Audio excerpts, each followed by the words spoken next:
We're here to empower high-income earners to gain back control of your time through financial independence and stop trading your time for money and start letting your money work harder for you. And hey, if you want to meet other high-income earners on their FIRE journey, join our High Income Earners FIRE Facebook group. Every month, we'll have guest speakers and we'll share about what our team is currently working on and allow you to share what you are working on with other high-income earners. Welcome to today's episode of the High Income Earners FIRE podcast. I'm your host, Eileen Prack, along with my co-host, Coworking. And today's episode, we are interviewing Jeffrey Kikel. And he is a former wealth manager, and he has a phenomenal story that he tells and shares with us today about how he was working in a very high-paying job with high income earners. And at one point, the company had let him go. He had to figure out what his future is going to look like, how to take that control back within his own realms. And now he focuses on helping other people plan out their future and their wealth management so that later on, they're able to enjoy and achieve what he terms as his freedom day. And so this episode is going to be a ton of golden nuggets dropped here, where he's sharing a lot of different strategies about the different ways he's helped his clients. He's been able to build up his co-working space, build out his financial wealth management company, sold that off, helps to also share about his real estate investments portfolio, stocks, and the ways he diversifies and how he really plans out himself and his clients' futures to be able to achieve that freedom day so that they're able to achieve the 3 different types of freedoms that he's talking about. So if you guys are interested and want to hear more, stay tuned. So welcome back to the High Income Earners FIRE podcast. I'm Coworking. I'm with my co-host, Eileen Prack. Today, we have Jeff Kikel. Welcome, Jeff. Hey, how you doing, guys? Hey, how are you doing, Jeff? I am fantastic. I'm just really super excited. I decided to take the day off, so it's fun. I just get to do podcasts and hang out with you guys. So can you give us your story and how do you get here where you are right now with the Freedom Day? Okay, well, great. Basically, my story is I was your typical employee. I grew up with parents that said, hey, go to school, get a good job. You know, you work at that job for 40 years and then you'll retire and, go off and live life. And, I did that for 25 years of my life. I did that. I got up every day. My wife and I, we didn't have kids. So we spent the money that we would have spent on kids traveled all over the world, did a lot of the stuff that we always wanted to do. But there was just always this, I guess I explain it the best in the book that I'm writing. I always had that belief, okay, I was just going to work for this, the one company I was with. I'd already been there like 12 or 15 or 12 years at that point. I thought this was the company I was going to work with the rest of my life. And then October 2nd, 2020 or 2003, I went into work one day and, we knew the stock market was down. And just so you know, I'm a wealth manager, financial advisor, been doing this my whole career. And I walked into work one day and, always thought, hey, my career is really solid and stable. I was dealing with some of the largest clients that our firm dealt with. And I walked into work on, I think it was Monday morning, actually October 2nd, because it was my dad's birthday that day. So I was planning a nice birthday party for him. And we went into a conference room with our bosses. They said, you guys are going to be laid off. You'll just have to kind of figure out what you're going to do. You have a choice. You can either stay with the company and take about a 40% pay cut or leave the company and get, a week of vacation or, basically a week of severance for every week or every year you'd been. And that just kind of shook me right there because I was the sole breadwinner for my family at that point. And I went through this period of time. Now, about 3 weeks later, a bunch of our clients complained and we got rehired back into the company. But from that point on, for the next about 8 years that I was with that company, I woke up every day, went to work just like I'd always done. But it was funny. I started living for the weekends. So I started, like, hey, man, I'm going to get to Friday and then Friday I can, I'm going to have a great weekend and we'll get to do all these things and I'll go travel and things like that. The problem was on Sunday morning or Sunday afternoons, I'd start to get this real uncomfortable feeling in the pit of my stomach. And I would go into work on Monday, and literally I would just sit there almost sweating, putting my badge up against the door to see if I actually had a job that day. And I went through this. This is an issue that I probably should have seen somebody about, but I went through this, every single week. And I was literally living that life of, well, get to the weekend, have fun on the weekends, and then go back and then be miserable for the rest of the time. Kind of a form of like PTSD. Yeah, it really was, I guess, in some aspects. Right. But it was just literally, that was the way I lived my life. And, we still continue to travel, but then I would go, I'd take a week off or 10 days off that I had, that was my time. But I always came back thinking, oh my God, what did I do that when I come back, I'm going to get fired for? And finally, it just kind of reached a point with that. And I figured, well, maybe I'll feel better if I go someplace else. So at that time, I left Dallas, moved to Austin, worked for our biggest competitor. Nothing really changed for me besides the fact that I was now working for a public company, which I will never do again because, public companies just think to the next quarter. They don't think beyond that point. Mm-hmm. And leaving there, I realized, okay, something's got to change. And if I was ever going to go out as an independent in our industry, it was going to have to be at that time. I was in my early 40s and I'm like, you know what? Let's take the chance. I'll go out. I started my own practice through one of the major companies, the major national companies. Ended up doing that for a couple of years, worked for another firm. I thought, well, that was going to be the end thing. But what really ended up happening is about 6 years ago, I just so happened to write my first book. It was a book on retirement for police officers. And I was trying to figure out how to market it. And I said, well, maybe doing a podcast would make sense. And then I thought to myself, well, I probably actually need to listen to a podcast before I go start one. Happened to find a book on podcasting by a gentleman named John Lee Dumas, a podcast called Entrepreneur on Fire. Yeah. And I started listening to John's podcast, and I started listening to the very first shows, which by this point, he'd been doing the show for 4 years. It was the first podcast that ever did a once a day podcast, basically 7-day-a-week podcast. And I started listening to these people. I realized, wow, all these people are no different from me. They're no smarter than me. Why am I working for somebody else who's making a bunch of stupid decisions for me? Why don't I just go out on my own? The worst case scenario is I make stupid decisions for myself, but I can live with that and own it. And that was when I became an entrepreneur. I've gone back, and kind of relived my life a little bit and realized that I had always been an entrepreneur, but I was an intrapreneur inside other people's companies. Mm-hmm. The happiest times I ever had were when they would just say, hey, Jeff, here's a project, go make it happen. And I would just make the project happen. And then once it got done, I would move on to the next project. So I never really had to run things. I would just fix them and go. I made that decision, well, maybe I just need to do this on my own. And that was, I now today term as my first freedom day. I was working for a firm that I just absolutely despised working for. I really thank God for them at this point, because had they not been such an awful place to work, I would have never reached that point of taking the risk and going out on my own. Yeah, will not push you over the cliff, right? It did. And that was, I always define, so I termed a concept called Freedom Day. And that was getting that day where I got my freedom. I've since termed that as there's really 3 freedoms.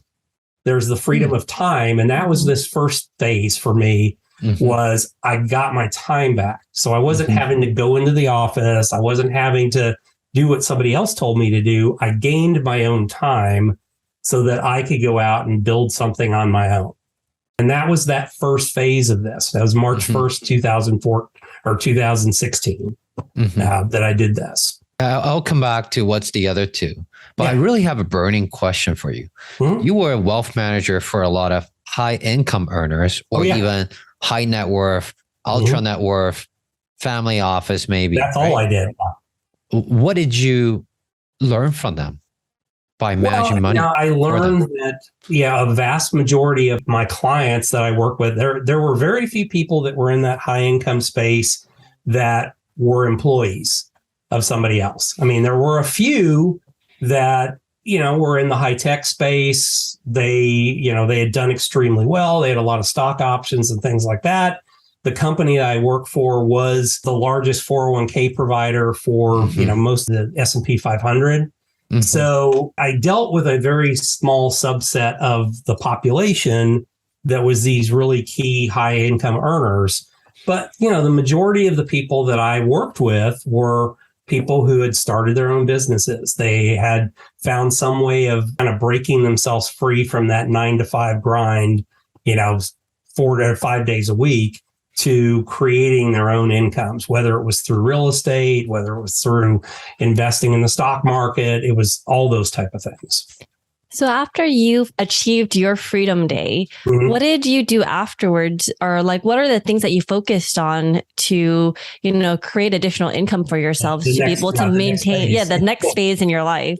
Well, because March 1, 2016, I quit my job, and I basically did 2 things. So I knew I wanted to start a business. And one of the things between, let's call it about September of 2015 and December of 2015, I was really called entrepreneurial brainwashing, listening to Entrepreneur on Fire, listening to all these people. And it made me kind of open my eyes to, well, where are the problems that I can fix?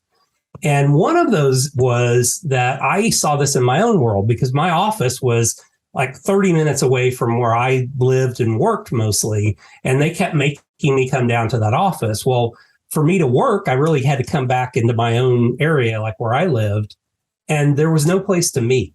And so I started to go to a couple of events, networking events at co-working spaces.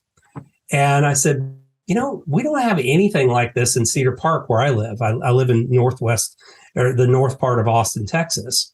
And I was like, there is nothing like that up here. And so I kept talking to people in town, specifically the economic development director and some real high-end people here in town. And I kept saying, we need something like this. And everybody would say, well, yes, we do. And I'm like, well, somebody needs to start this. And they said, yes, they do. And I never could find anybody dumb enough to do it. So I decided to do it myself. And so that was really kind of at the time where things were getting really bad with the company I was working with. I was already off onto the next thing, which was that I was going to start a co-working space in the town where I lived. And so that was really that first jump. But the other side of it was, well, I've been in the wealth management arena for a long time. I'm not going to stop doing that. And that's where I get paid from mostly. So I did something that most people, I would tell most people not to do. One is, don't quit your job until you have some other source of income already up and running. But 2, don't try and start 2 businesses at the same time. I'm a little hard-headed, and I typically always go towards the hardest decision versus the easiest one. And so that's what I did. I started a co-working space, then based my wealth management company out of there. I started building my practice again. Effectively, the last switch to the last company I went with, I gave up my business. I had to, because the clientele that I had, we didn't really have at the place I was at. I had kind of more middle America clientele working with the firm I was with before. The one that I went to was real high end, very high net worth people.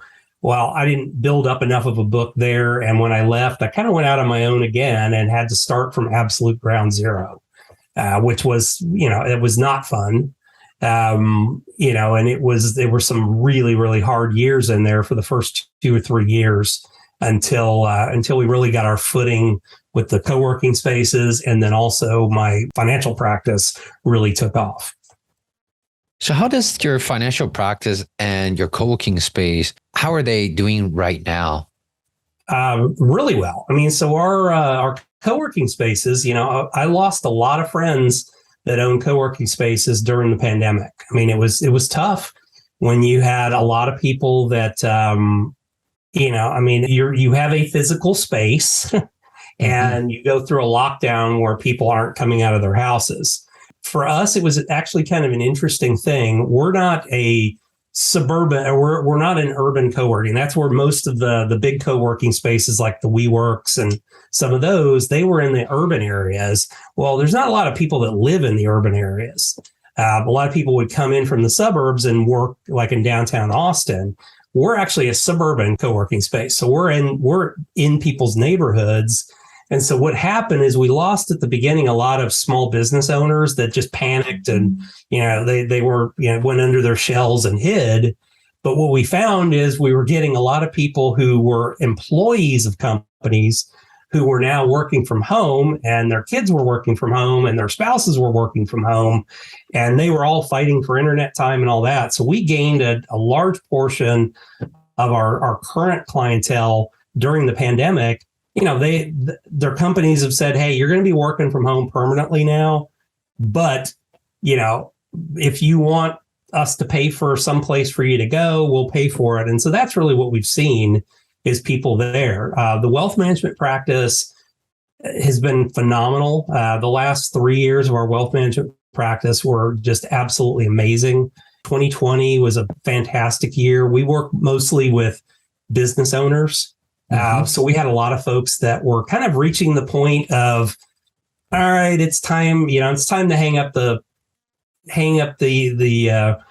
or whatever, take the shingle off the wall and hang it up, sell the business. And so we did a lot of work with them and basically helping them figure out what their exit strategy was going to be, and then working with them after that. So, in both cases, both businesses have done exceptionally well during this time period. Go for it, Ellie. Okay. For the co-working space, is it typically, so you're typically working directly with businesses to provide those spaces, office spaces for their employees. Yeah. So is it like on a monthly rental that they, rent out that space, or is it like a longer term agreement? Typically it's a 6 month to a 12-month membership that they have in our spaces. What we found is people, I guess our people that work in our spaces are a little bit older. Typically they're in their 40s or 50s. And so they like to have a place to come every day. They don't really like hey, just show up and sit at a table like a coffee shop. They want to have their own space.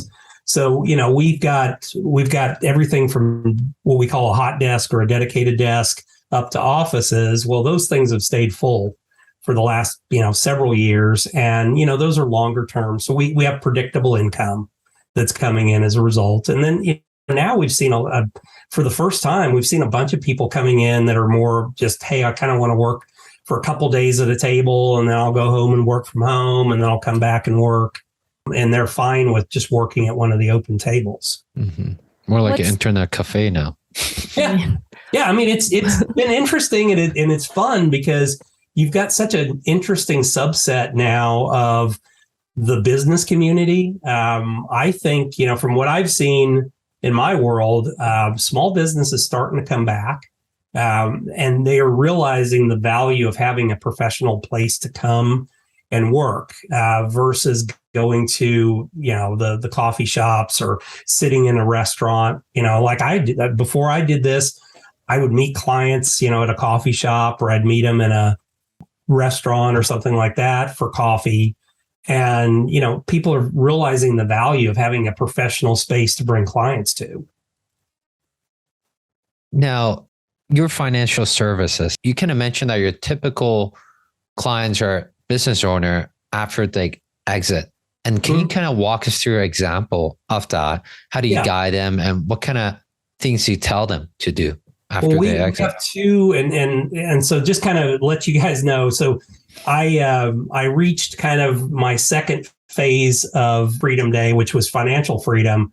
I actually sold my half of our financial practice, and I'm forming another one. And I was very specific this time on the clients that I wanted to work with.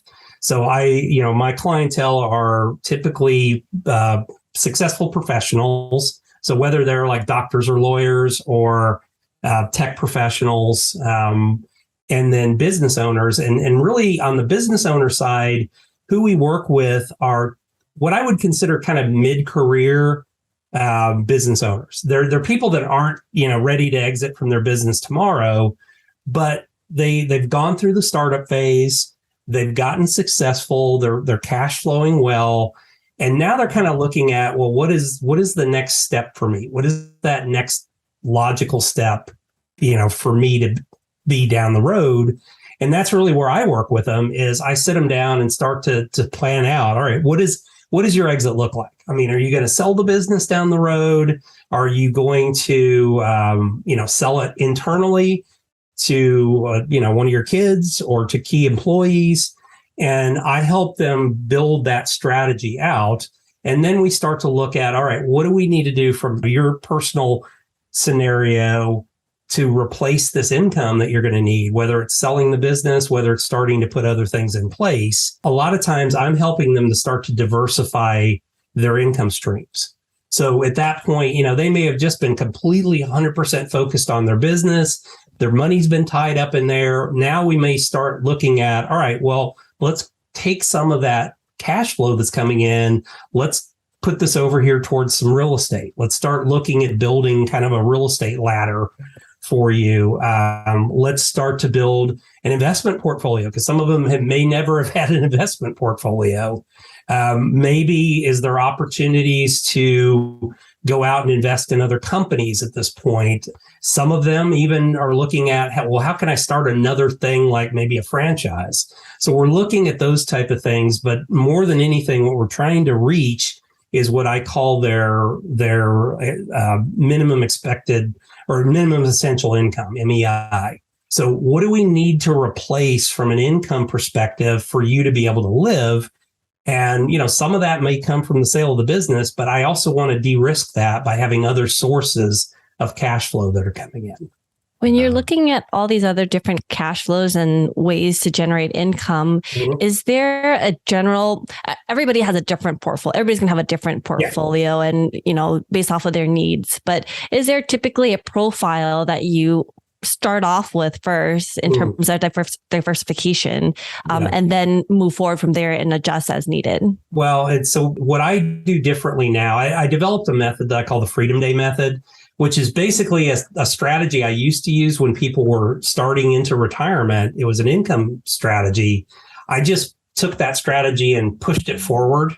And basically, when I sit down with a client today, which is different from what I'd done in the past, our industry tends to, in the wealth management industry, most of the time, the only thing we get paid on is assets we manage. That doesn't really work. I've never thought it worked, quite frankly, to begin with, but it really doesn't work when you're just saying, well, just keep saving this amount of money and then eventually we'll turn it into an income stream. What I focus on now is, okay, first off, we need to figure out what your minimum essential income is. So let's say, to your nut every month is $8,000 or $9,000. Okay.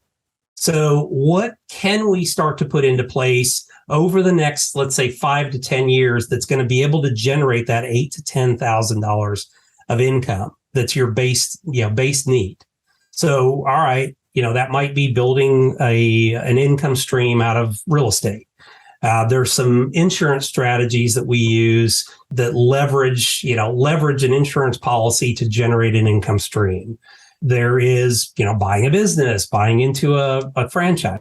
Okay, those are all things that can start to generate that income. And what it does is it de-risks what's happening in my existing business or what's happening in my job, let's say working for a big tech firm. Once we've gotten that locked down, then any other savings that we're doing is going to be focused towards what I call the fun money, your discretionary spending. And, a lot of that's going to go towards more of what I would consider traditional stock market, or paper asset type portfolios.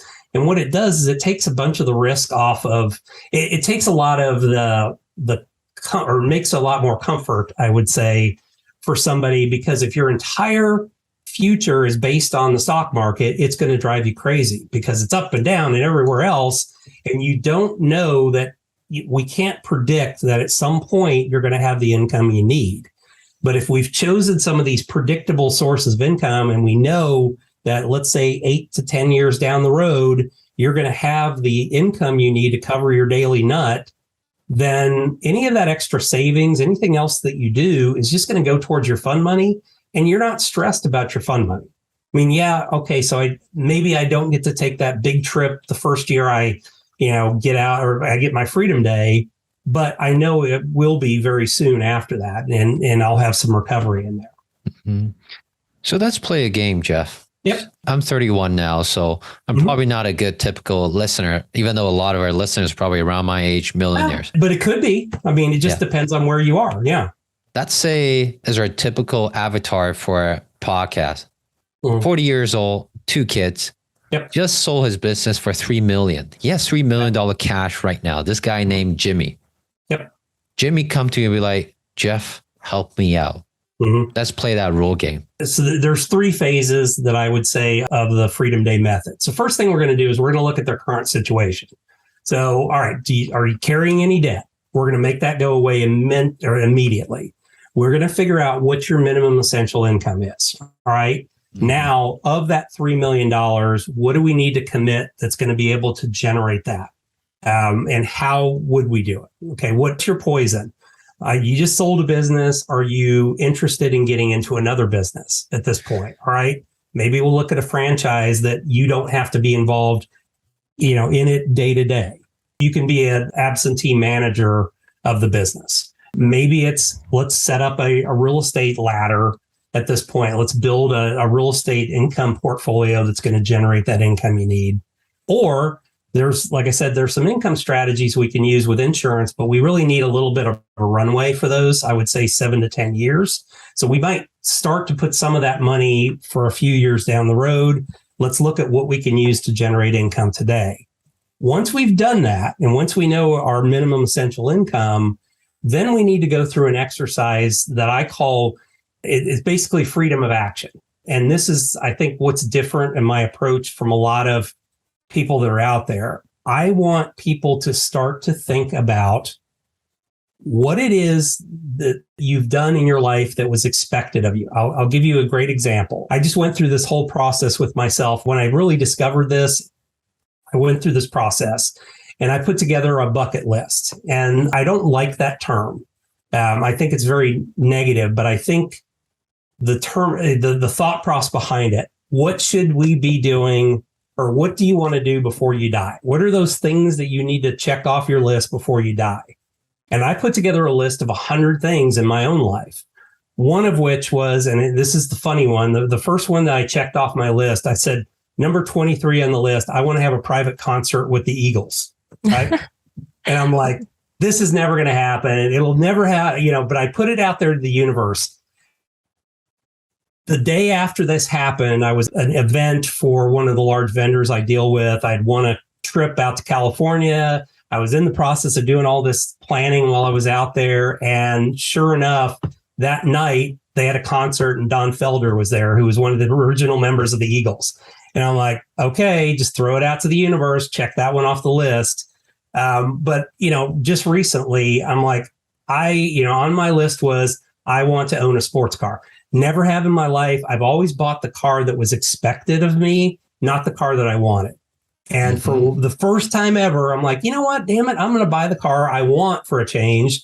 Got a sports car. I'm super happy with it. I'm getting rid of the truck that I've owned for years. But that's what I want people to start to do is think about what are those things that you need to do to kind of stretch yourself. And do some things that you don't think could possibly happen, but make you really super excited. So once you have that list of those things, then you can start to go back and say, all right, out of that list, what are the things I want to focus on?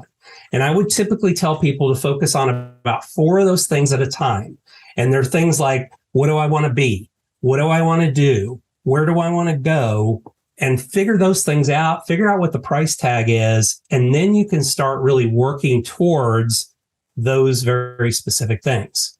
Part of that process might be if I've still got some debt. So if I'm younger and I'm still carrying school debt and things like that, one of those things on your list may be, I want to get out of debt in the next 12 months. Okay, well, let's focus on that.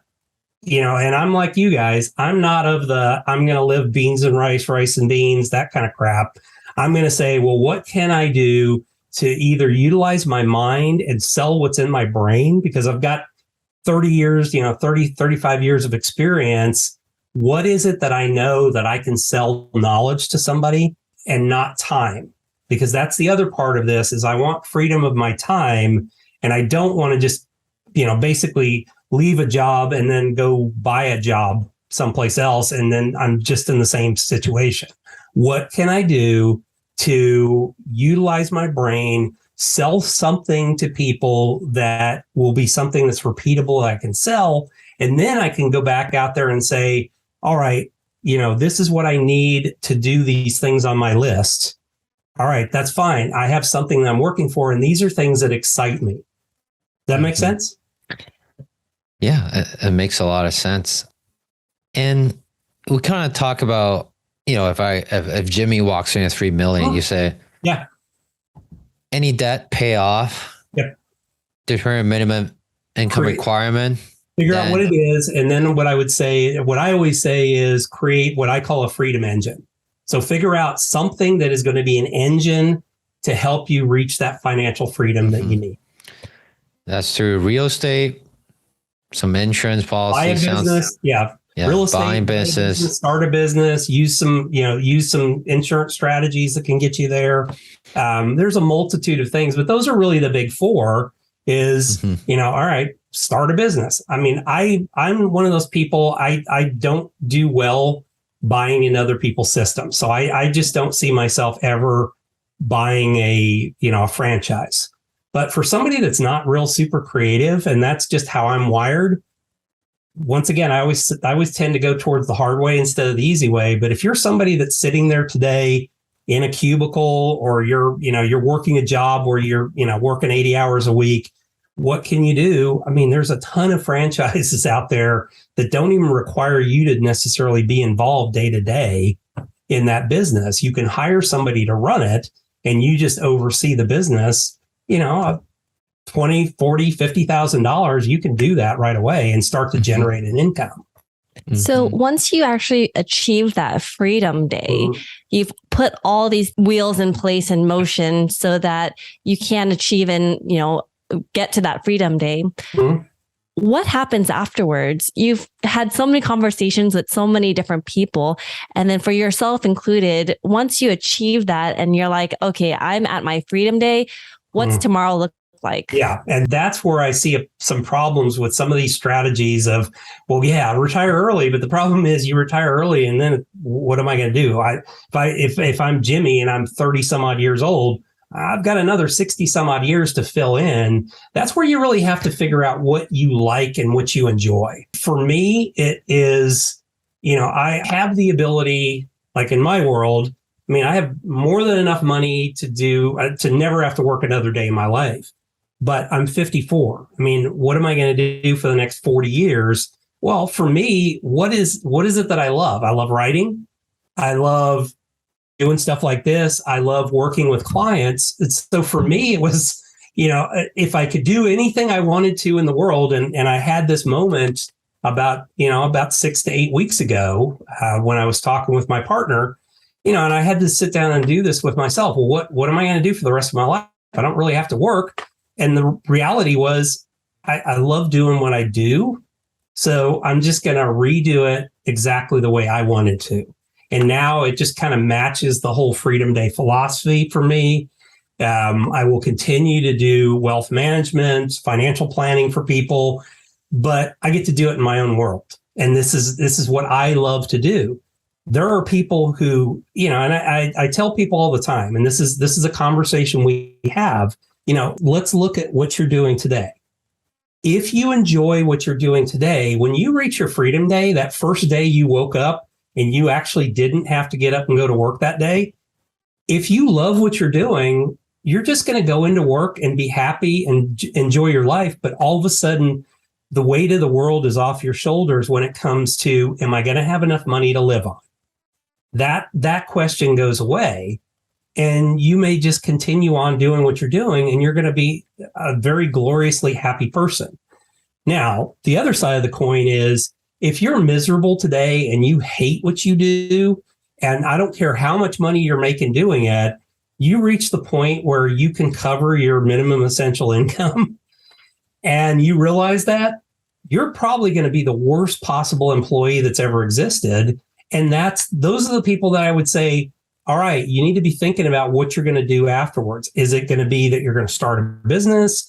Is it going to be that you're going to become an investor, a professional investor? which is not necessarily a full-time job. I don't think I interviewed a guy a couple of weeks ago on my show who, he was like, I basically retired at like 35. And he's like, okay, for like 2 and 3 years, I just went and played golf because I love playing golf. But then he realized, okay, all the people I'm playing golf with are 70 and 80 years old. And he's like, everybody my age is still working at this point. I can echo to that. Yeah. You exactly. You're in that same situation. It's like, oh crap, I'm out here, I'm going to play golf and everybody's old, which is fine, but you want to be around people of your age. So what is it that you're going to do? How are you going to serve the world? Maybe you're not going to do anything for money anymore. You've got enough money and you're going to just go volunteer your time, help out, join a local incubator program and mentor people. I don't care what you do. You got to find something that's going to make you happy. Mm-hmm. Wow. That's very comprehensive. Mm-hmm. And definitely speak from experience. There's something I really want to ask you is, you say, I know you have financial practice, you have co-working space, business, and you also buy real estate, buy 1 to 2 houses per year. Mm-hmm. Even for yourself. This is not for a client. This is my own personal situation. Yeah. What's your strategy for that? Well, so what I did, I actually learned this strategy from a realtor friend of mine, and he was like, the simplest strategy you can do is, and this is what I started doing about 7 years ago. And I will continue to do this going forward as a portion of my portfolio. I basically buy, new houses. So, I'll find a neighborhood that's got, a development that's got new houses. I buy a house, we rent it out, we build it, we put enough money in to where we have positive cash flow with a property manager, because I'm not taking calls at 3:00 in the morning fixing toilets. I'm going to build it out to where I have positive cash flow. So I'm going to put in whatever it takes on the front end. And this is getting a little bit harder in today's world because financing costs are much higher. So it's a little bit harder, or you have to commit a little bit more money on the front end. And I hold on to that house for the next 10 years. And then typically what I do is once I reach 10 years, which, for me right now, I've got a portfolio of about 14 houses that are generating, basically it gave me my minimum essential income about 3 years ago. So for the last 3 years, anything I make has just been fun money for me. And it's been money that I've used to put into other places. But, my goal is once a year, buy a house. So it's not something that I'm constantly out there looking for houses. I'm not just exclusively in the real estate business. Mm-hmm. I really don't want to get into the commercial space. That's just not my ballywick and what I enjoy. And I've just built a portfolio over time of things that have a positive cash flow. We're very consistent with the way we manage it, in that every year my costs go up through insurance, through taxes. We raise rents every year, and I don't want to hear it from people that, oh my God, I can't afford that. Well, tough. I can't afford not to continue to raise rent. So we always keep a positive cash flow. And when it gets to 10 years, then I would look to, 1031 transfer that into a newer property and then kind of start that off again. Mm-hmm. And here in Austin, one of the cool things that's happened, I'm not buying as much in Austin anymore. I'm buying in some of the outer areas. But, what happened in Austin is especially during the pandemic, everybody started moving here. And mm-hmm. It's caused real estate to go up 30-40% over the last couple of years. So, I'm looking at some of the properties that I own now after they've been paid down, and the acceleration in equity in them. Literally at my 10-year point, I'm going to probably be able to buy 2 houses for the price of one at that mm-hmm. point and expand my property piece. And when are you going next? Like, I mean, outer skirt of Austin, is that where let's say you need to buy 2 more houses this year? Outside of Austin, outside of Houston, some of the western areas of Houston, Katy, things like mm-hmm. that. Central Texas is really, I think Central Texas hasn't seen the big upswing in prices. So, like Temple Belton area, West Fort Worth, some of those areas I'm looking at, and possibly out of state. I've got a little bit more freedom in my time now to be able to look at things out of state. And I've got a good friend of mine that really helps with this, and he's just a genius at analyzing markets, and I kind of just follow along with him, and he'll kind of point me in the right directions and package some of these deals too. Awesome. Well, Jeff, I think we're coming up on time here, but we want to make sure we get in our fire round. All right, bring it on. All right. So I think we kind of know the answer to this one here, but if you were to become a billionaire tomorrow, what would your day-to-day look like? Billionaire, I would still probably be doing what I do today. I would be doing it from multiple places around the world. So I don't know if I would still be in the co-working world, because that is the one thing that kind of locks me here to Austin. Anything else I do, it wouldn't be. But billionaire, I don't need $1 billion to survive, live. I don't ever want to own a Lamborghini. I always say I can drive a Lamborghini anytime I want for $400 at the F1 track right down the road. So I don't need a Lamborghini. I don't need to show off with that. A lot of that money I would give away. One of the really cool things that's happened with my sale of my business is it allowed me to check off another item on my possibilities list, which is I'm funding a scholarship for kids that are in the incubator program that I work with through the local high school. And I'm going to be able to fund, this year I'm going to fund one. We'll look at what the, cash flow looks like over the next several years. And I would probably fund some additional ones. So I would look for ways to do that. I would look for ways probably to invest in some small businesses that needed capital, do some venture capital work from that point. But, as far as I don't need a private island, I don't need anything like that. $1 billion buys you a lot of experiences is what I would say. Cool. And if you have to start all over again with just $500,000, what would you do first? Well, I'd lock down my income first. Quite frankly, this is kind of the situation I'm in, so it's easy to answer. One, I would go back to doing what I love doing, which is working with clients, helping them reach their freedom days. $500,000, I could live well for many, many years doing. It would allow me the amount of money that I could commit towards advertising and marketing my business to be able to get in front of enough people. I would continue to write, which is what I'm doing. I've got a book coming out in about 3 weeks, and I would use some of that money to get that book in front of as many possible people as I could. And of that, hopefully that book gets people excited and makes them make some changes. But, it also is going to bring clients to me through that process. And, that would help us build the business and go from there. Interesting. And you are a podcast host yourself as well. And if there was anybody in the world that you could interview, who would that be? Oh, well, this one's an easy one because I've been chasing after him forever. The guy who helped put the final piece of the picture together for Freedom Day, which was kind of that bucket list concept. His name is Ben Nemetin. Ben was he was on MTV. He and his 4 friends created a show called The Buried Life. And I saw him speak, and it was really a life-changing experience for me. So I would love to interview him on my show. 1, to say thank you, but 2, to also dig deeper into that. So if anybody knows him out there and can get him in contact with me, I would appreciate it. We'll let you know if we have connection to him. There you go. Or some of our audience reach out. And where do you want our audience to find you if they want to know more about what you provide and just follow you? A couple places. So you can go to www.jeffkikel.com. The easiest place to catch me is one of 2 places.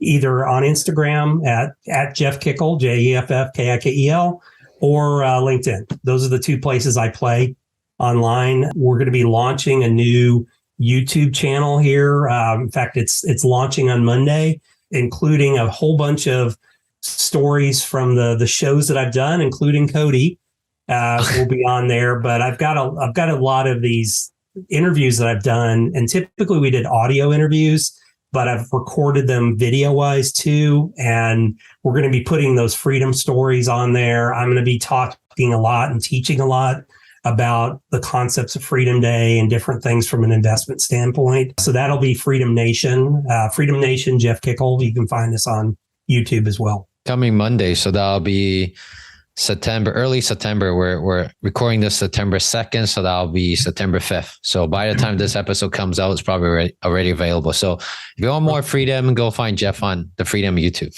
Love it. Love it. Cool. Well, right, Jeff, it's a pleasure. Thanks for coming on. Thank you. Lots of interesting perspective and lots of experience and knowledge as well. Thanks for being here. I appreciate you both. Thanks a lot for inviting me on. All the links mentioned in this episode are included in the show notes. And if you love this episode, please leave us a rating and review on Apple iTunes. The link is also included in the show notes. And we would really appreciate your help in spreading the word to more high income earners on how they too can maximize both their time and money. Also, if you still haven't joined our High Income Earners Facebook group, you are missing out on High Income Earners community where we help each other reach our own version of FIRE.